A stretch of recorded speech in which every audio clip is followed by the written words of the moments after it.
کمیل وہ تھے جنہیں امام علی علیہ السلام نے کئی علوم اور دعائیں عطا کی تھیں۔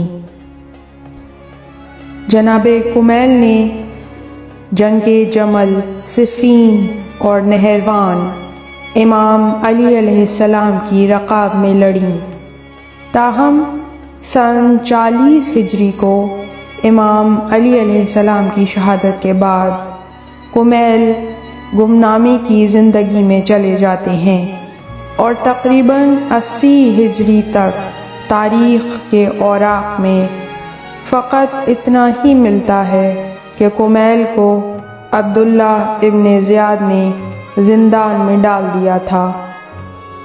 جناب کمیل تقریباً 40 سے 42 سال تک گمنامی کی زندگی میں رہے اور انہوں نے قید کاٹی، یہاں تک کہ واقعہ کربلا کے بعد اقتدار کی رساکشی شروع ہوئی، یہاں تک کہ جناب کمیل کی عمر 84 برس ہو گئی اور مسند اقتدار پر حجاج بن یوسف جیسا ظالم و جابر شخص آیا جو مکتب اہل بیت کے ماننے والوں کو چن چن کر شہید کرتا تھا۔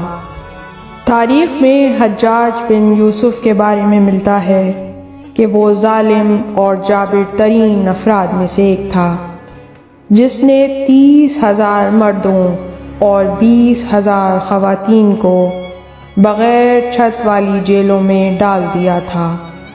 ان 50,000 میں سے 3,000 ایسے مرد و خواتین قیدی بھی تھے جن کے تن پر کپڑے نہیں تھے۔ یہ اسیر کھلے آسمان تلے ہر موسم کی شدت برداشت کرتے تھے، گرمی ہو یا سردی، بارش ہو یا خزاں، جیلوں میں پڑے ان اسیروں کو موسم کی شدت برداشت کرنا پڑتی تھی۔ تاریخ میں موجود ایک واقعے کے مطابق کوفے کی ایک عورت اپنے بیٹے سے جیل میں ملنے آئی تو وہ بیٹے کو نہ پہچان سکی اور کہا کہ یہ اس کا بیٹا نہیں ہے، اس کا بیٹا سیاہ رنگت والا نہیں تھا، یہاں تک کہ اس نے رونا شروع کر دیا اور اس کا بیٹا اپنی ماں کو بتاتا رہا کہ وہ ہی اس کا بیٹا ہے، اور وجہ یہ بیان کی کہ گرم موسم کی وجہ سے اس حال میں پہنچ گیا ہے۔ اسی ظالم حجاج بن یوسف نے روپوش ہو جانے والے کمیل ابن زیاد نخعی کی تلاش شروع کی۔ تلاش میں ناکامی پر حجاج نے کمیل کے قبیلے نخعی، جس قبیلے سے مالک اشتر کا تعلق بھی تھا، اس قبیلے کے لوگوں کو پکڑ کر تشدد کا نشانہ بنانا شروع کر دیا۔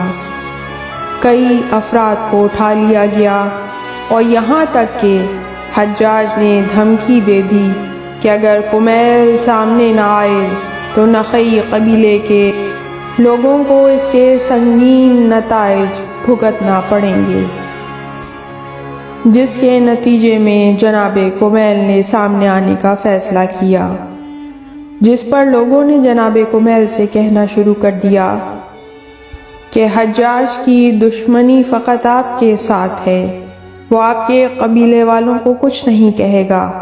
جناب کمیل، آپ اپنے آپ کو مشکلات میں کیوں ڈال رہے ہیں؟ جس پر جناب کمیل یوں گویا ہوئے کہ اب بہت ہو گیا، جو شخص میرے آقا اور میرے مولا امیر المومنین علی ابن ابی طالب کی توہین کرتا ہے، میں اس سے اپنے آپ کو چھپانا نہیں چاہتا۔ یہ توہین کرنے والا ہوتا کون ہے؟ یہ حجاج کہتا ہے کہ کہاں ہے ابو تراب سے محبت کرنے والا۔ اس دوران جناب کمیل اس وقت کو یاد کرتے ہیں جب وہ 400 فوجیوں کے ساتھ معاویہ بن ابی سفیان کے لشکر سے لڑنے جا رہے تھے اور انہیں امام علی علیہ السلام کا خط موصول ہوا جناب کمیل خط کے متن کو دہراتے ہوئے کہتے ہیں کہ اسی خط میں میرے مولا نے مجھے میری شہادت کی بشارت دی تھی، اور پھر اس کے بعد جناب کمیل سامنے آ جاتے ہیں، جس پر حجاج کے فوجی انہیں پکڑ لیتے ہیں۔ جب جناب کمیل کو حجاج کے دربار میں پیش کیا گیا تو وہاں پر موجود تلوار اٹھائے جلاد رونے لگے۔ جناب کمیل کو اب یقین ہو گیا کہ ان کی موت اب یقینی ہے۔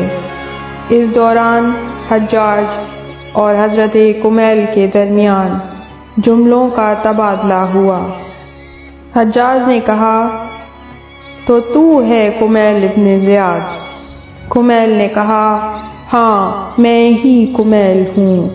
حجاج نے کہا، میں نے تمہارے بارے میں بہت کچھ سن رکھا ہے۔ جب تم جوان تھے اس وقت تم خلیفہ حضرت عثمان کے بارے میں باتیں کیا کرتے تھے۔ جناب کمیل نے کہا، جی وہ میں ہی ہوں جس کے بارے میں آپ نے سن رکھا ہے۔ حجاج نے کہا، میں نے تو یہ بھی سنا ہے کہ معاویہ کے خلاف باتیں کرنے والوں میں بھی تم شامل ہو۔ کمیل نے فرمایا، جی ایسا ہی ہے، میں وہی ہوں۔ حجاج نے کہا، میں نے سنا ہے کہ تم حضرت علی سے محبت کرتے ہو، کیا تم ابو تراب سے محبت کرتے ہو؟ حضرت کمیل نے ایک مرتبہ فخر سے سینہ تان کر کہا، ہاں میں ابو تراب سے محبت کرتا ہوں۔ حجاج نے کہا، تم پر اور ابو تراب پر لعنت ہو، اپنا ابو تراب سے ناطہ توڑ دو، میں تمہیں چھوڑ دوں گا۔ جناب کمیل نے فرمایا، تو مجھے ابو تراب سے ناطہ توڑنے کا راستہ دکھا رہا ہے؟ میں علی کا ماننے والا ہوں اور علی کو مانتا رہوں گا۔ میرے مولا نے فرمایا تھا، کمیل تمہیں مار دیا جائے گا، تو فکر نہ کر، میرے قتل کے بعد تیرے فیصلے کا دن بھی آ جائے گا۔ حجاج نے کہا، اگر اپنی زندگی چاہتا ہے تو اب بھی تیرے پاس وقت ہے کہ علی سے ناطہ، علی سے رشتہ توڑ دے۔ حضرت کمیل نے لمبی سانس لیتے ہوئے کہا کہ سب کچھ چھوڑ سکتا ہوں لیکن علی کو نہیں۔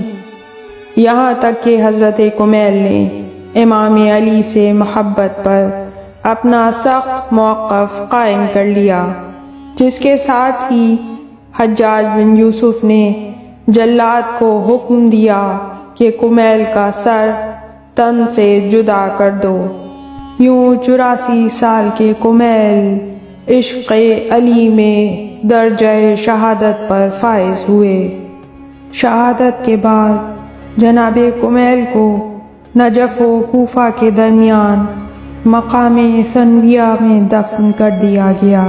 اسی مقام پر جناب کمیل کے ساتھ ہی مشہور محدث حدیث رد الشمس جناب جویریہ بھی مدفن ہیں۔